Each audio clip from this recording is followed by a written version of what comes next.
Of all the financial titans and philanthropists of the 20th century, none are more complex or mysterious than George Soros. Like Carnegie, J.P. Morgan, and the Rockefellers, he amassed billions through ruthless business decisions, only to turn around and give away most of his fortune to advance his own personal philosophy.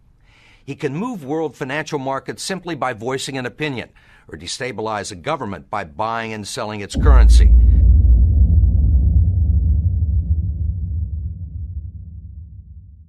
Well, I'm a player.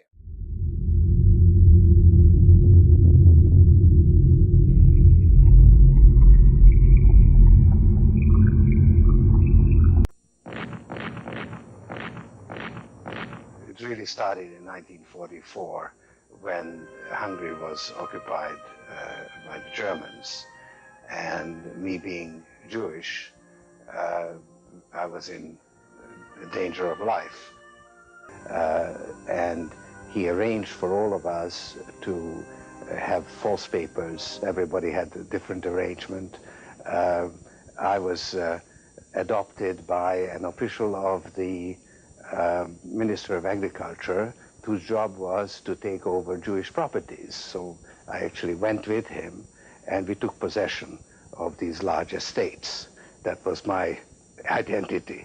My understanding is that you went out with this protector of yours who swore that you were his adopted godson. Yes, yes. Went out, in fact, and helped in the confiscation of property from the Jews. That's right. I mean, that sounds like an experience that would send lots of people to the psychiatric couch for many, many years. Was it difficult? Not at all. Not at all. No feeling of guilt? No. For example, that I'm Jewish, and here I am watching these people go, I could just as easily be there. I should be there. None of that. Well, of course, I could be on the other side, or I could be the one from whom the thing is being taken away. But there was no sense that I shouldn't be there, because that was,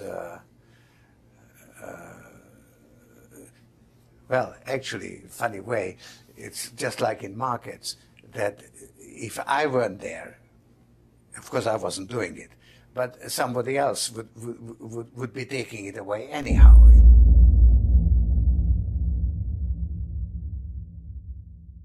Are you religious? No. Do you believe in God? No.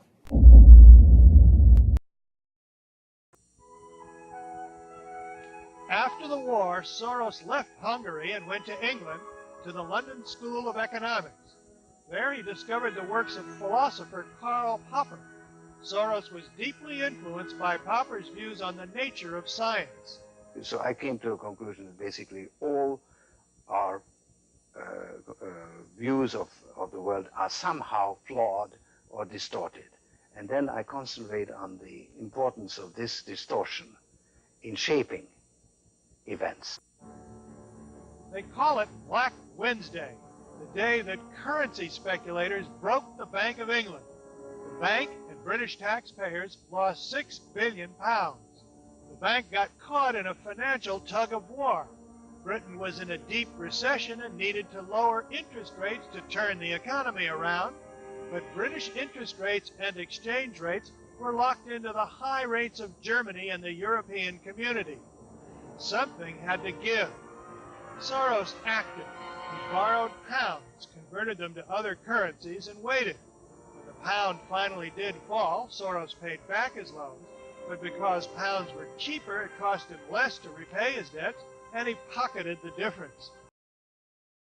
The lesson that I learned during the war is to expect the unexpected. The fact is that the system is broke and it needs fixing. In the last 2 years, you've been blamed for financial collapse of Thailand, Malaysia, Indonesia, Japan, and Russia.